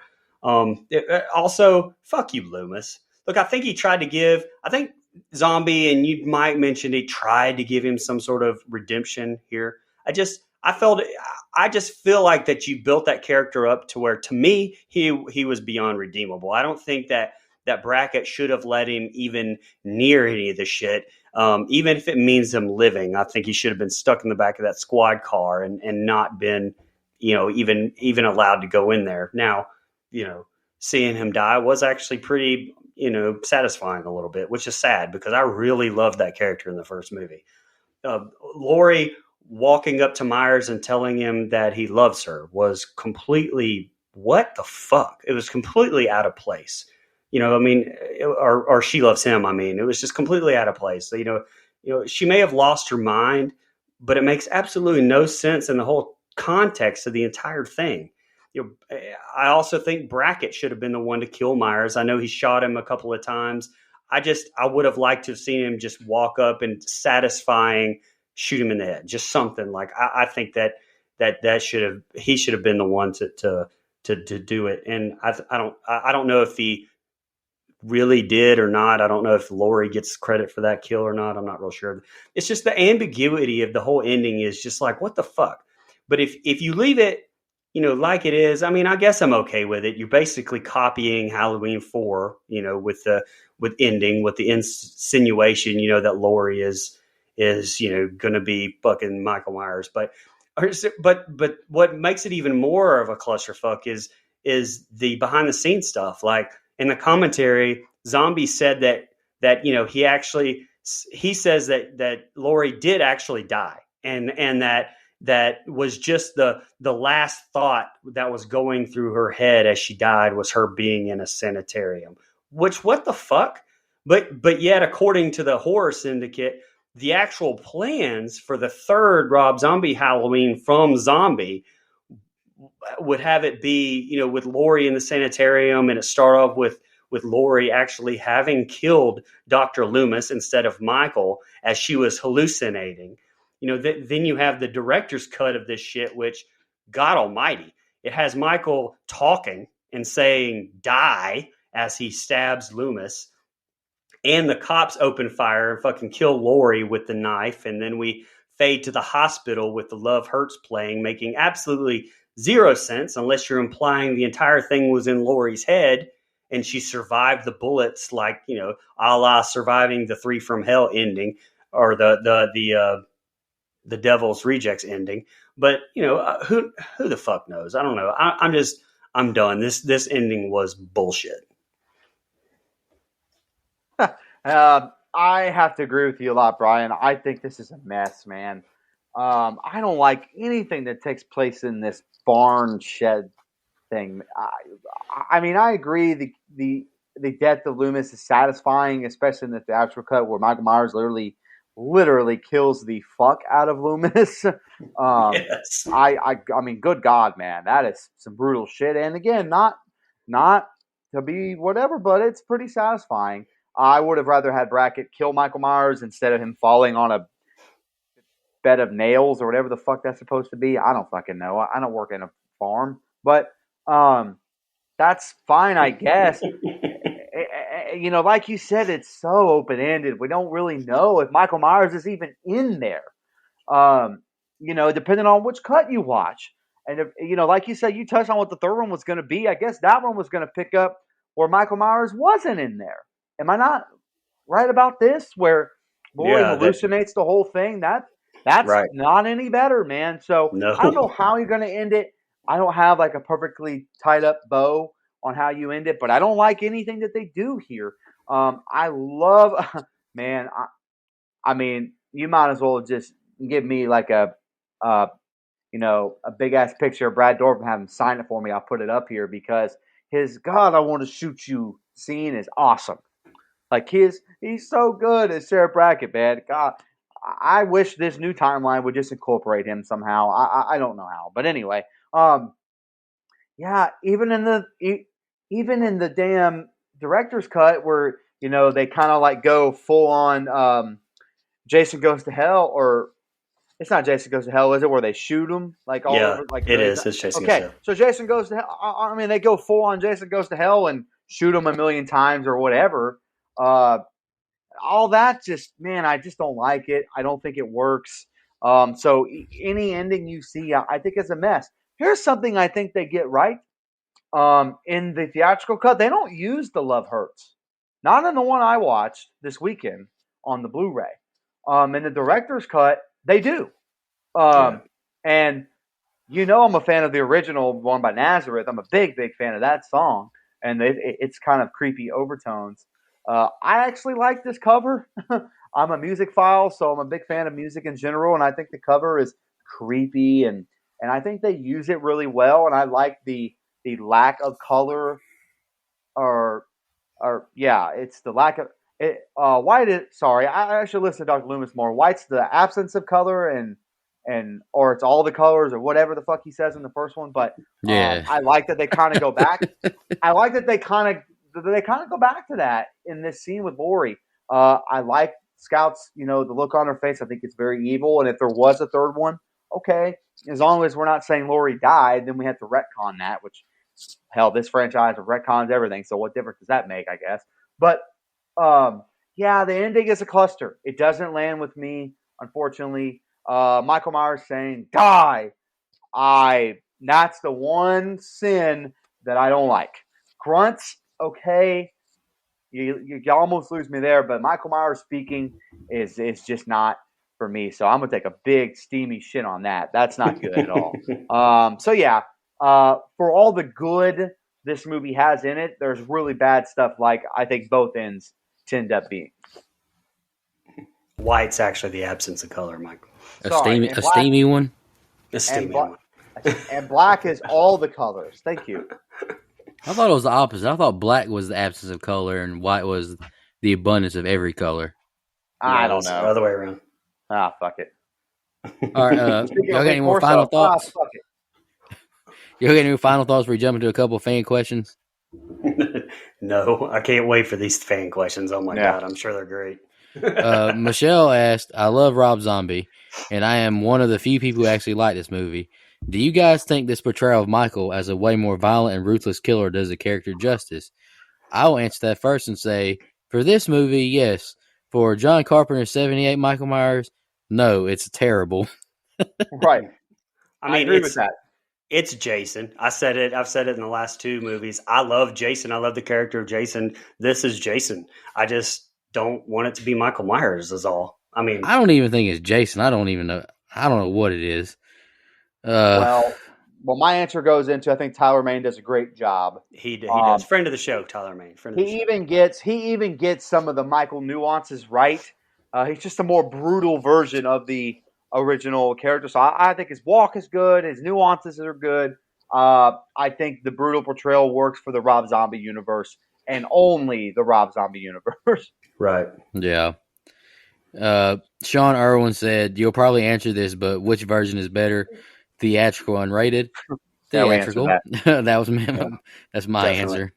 I'm mixed. I'm kind of in the middle for certain things. I'll be honest. I think I feel the same about this that I do about Halloween 6. I think if you put both cuts together to make a better film, look. I'm not saying that the producer's cut of Halloween 6 is any good. It's but not at all, dude. I know. But if you put some of the good in that movie and leave it in the theatrical cut, I think you get a better, more tightly wound film. And the same thing here, where I think there's some things they could have left in that I would have enjoyed. But overall, if I had to pick one, I would probably go theatrical cut. But you don't get Brad Dourif's dialogue, and so that's a problem here, man. No, keep that, but fuck the rest of it. And then this is just a fun comment, and my man Wesley Hudson. My only question is, why is this movie so awesome? Hey, man, that's like your opinion. That's like your opinion, man. I can't answer that for you. The mitigated gall of that man. Hey, I respect everyone's opinion. That's right. Let's jump into a few fun facts. I just got these from IMDb. This had to be a little bit painful. John Carpenter was offered a cameo in the film by Rob Zombie, but he turned it down. The first Halloween movie to include Michael clearly walking around without his mask on. Until 2018, Danielle Harris was tied with Jamie Lee Curtis for the second most appearances at 4 each in the Halloween series after Donald Pleasance appeared in 5. This is the first Rob Zombie movie to not feature zombie regulars Sid Haig, Bill Moseley, and Tom Tolles. And this is the last one I have. Rob Zombie originally stated that he would never do a sequel to Halloween until the studio decided to make it. Now, Bill Moseley actually was in this, I think, and then dropped out because of some sort of studio interference or something made him mad. That's what it was. Oh, okay. Well, that's cool. Hey, he didn't really have a role in the first one, honestly, though. Not much of one. No. Zombie originally stated he would never do a sequel to Halloween 07 until the studio decided to make it. Then he signed on to write and direct because he didn't want someone else to ruin his vision. Oh, wow, yeah. Well, I mean, I respect it. I respect it. I wouldn't want 3 or 4 or 5 new guys taking over this show. Yeah, that's fair. Anybody else got fun facts? I said all mine during the show. Go ahead, Money Mike. Oh well, here we go.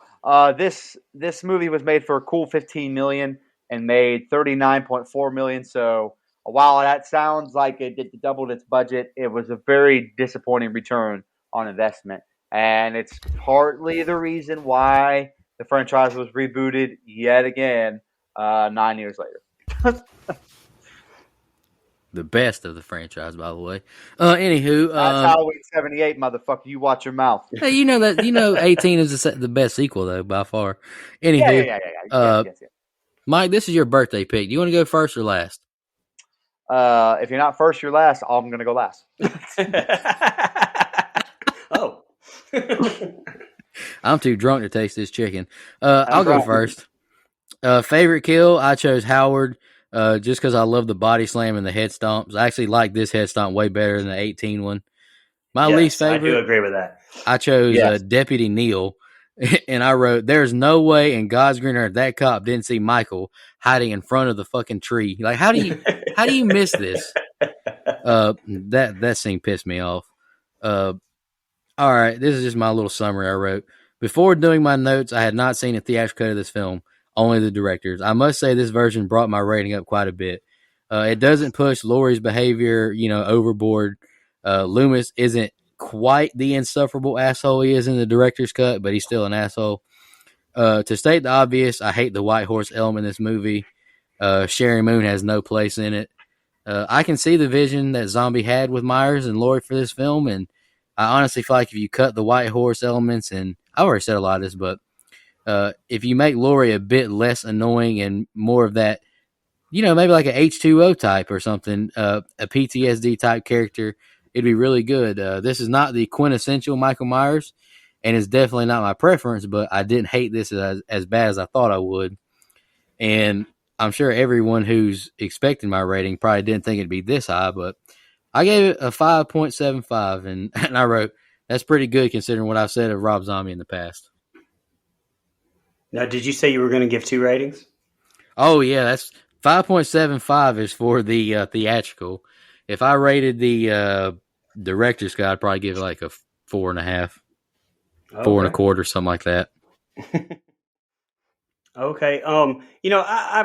We've talked at length so far, and I've given my opinion on this. I honestly agree with Mike, and if this was not a Halloween film, I would rate it higher.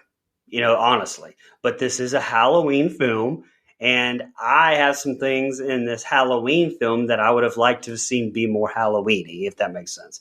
It's the old Halloween's got, Hitchcock-esque, Hitchcockian, I guess, if you would like to say too. Yeah, that sounded dirtier in a minute. But, in a lot of ways, it's more psychological. Let's go with that. Right. And yeah, the sequels were all over the place. But in the sequels, I would argue that, even in the first Rob Zombie film, they at least try to hit a tone. They at least try to hit an atmosphere of the 78 Halloween, because that's what we come to expect from a Halloween movie. So when I sit down to watch a Halloween movie, I don't want to watch The Devil's Rejects. I want a Halloween movie. Now, I didn't, kill the rating on Devil's Rejects either. I didn't hate it. It's probably my favorite Rob Zombie movie that I've seen so far, which, isn't saying a whole lot, but it is. But if I would rate this movie higher if it wasn't a Halloween movie. Let's just go with that. But it is. And so the theatrical cut, I actually gave this movie a 5, which is a lot higher than I was going to until I watched the theatrical cut. I gave the first Halloween movie a 5 because I remember saying that it was half a movie, and so it gets half a score. So this one was at least a little bit better, honestly, but there were some problems, and so I gave it a 5. Now, the director's cut of this, I give a 2.75. I think that movie's fucking shithole. But the theatrical version is a lot better. A lot better. Okay. This is what Brother Dustin said. So I like how Rob Zombie made it his own. I think we have to give credit to someone not being afraid or intimidated by a franchise's prestige to take chances. I love how it was filmed on 16mm to make it feel and look grimy. I don't fault him for the White Horse Mom Kid Michael storyline. It gave us a more introspective look at why Michael is the way he is. Mental issues. Do I like it? Not necessarily, but it provides something no other Halloween film has, a motive and reasoning. He goes way overboard with it, however. It makes it feel like we're watching a Dracula video. Yes, he does. It definitely has its flaws, but this Michael Myers is the scariest Michael of the franchise because he's absolutely brutal. Won't watch it often, but certainly not the worst movie I've watched.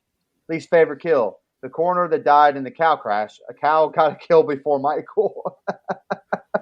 Oh, I don't even think I gave my favorite kill and least favorite kill. Sorry. Favorite kill, Howard. Not every day we get a head stomp to death and it looked gnarly.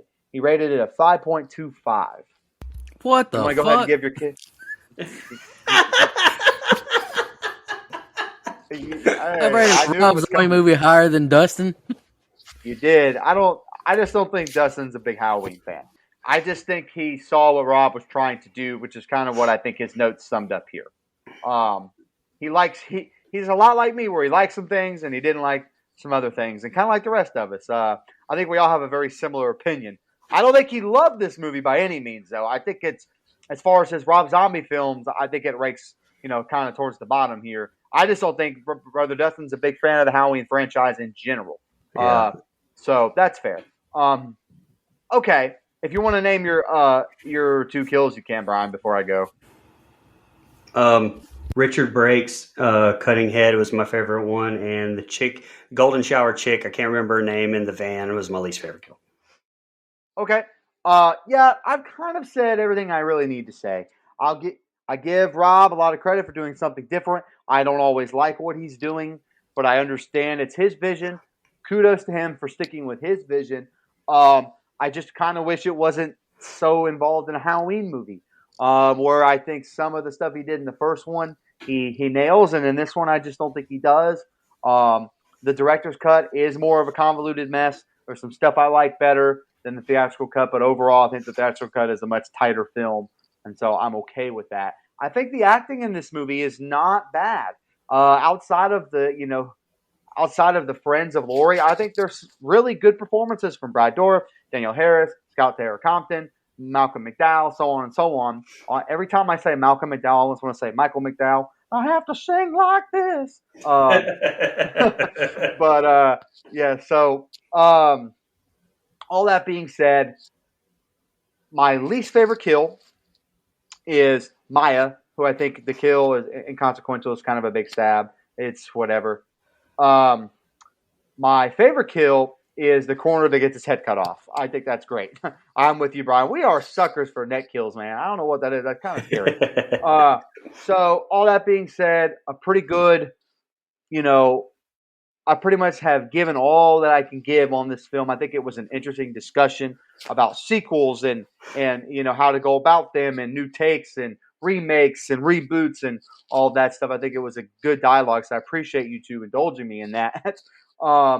All that being said, I gave the movie the exact same rating that Nico did, and that is a 5.75. I couldn't quite give it a 6 because the white horse bullshit, it just brings it down a little bit for me. But I'm going to go right with Nico. Look, if I had to give the director's cut a rating, it wouldn't be a lot lower. It'd probably be a 5.25. So our general thoughts are kind of the same. Everyone across the board. I don't know what to say right now, to be honest with you. Ready to Rob Zombie movie higher than Dustin did. Y'all got any more final thoughts before we jump into announcing off our blood donor? I'm shook up right now, guys. I'm sorry. Yeah, it's all right. No, I'm good. I need to go shower. I'm gross. Yeah. Sorry, I kind of said the same thing in my opening and my closing, but that's really how I feel about this movie. Yep. All right, let's give a quick shout out to our blood donors. We really appreciate every one of you. You've helped us out tremendously keeping this podcast going. Our legendary blood donors, Miss Jo Swinford, Mr. Sean Irwin, Mr. Matt Sears, Miss Shan Petrusevich, Miss Michelle Mirza, my guy Austin Graham, and a new legendary blood donor, Mr. Andrew Ferguson. Really thank you. Appreciate that. A couple of Dream Warriors, Tasha Reed and my man Hunter Nelson. Some camp counselors, Mickey McCrane, my man Jared Summers, my man Dennis Kennedy, and a new fan, Joseph Clayton. Thank you all so much for being a blood donor and helping us out. It means the world to us. We really, really thank you for supporting us. Just want to remind everybody,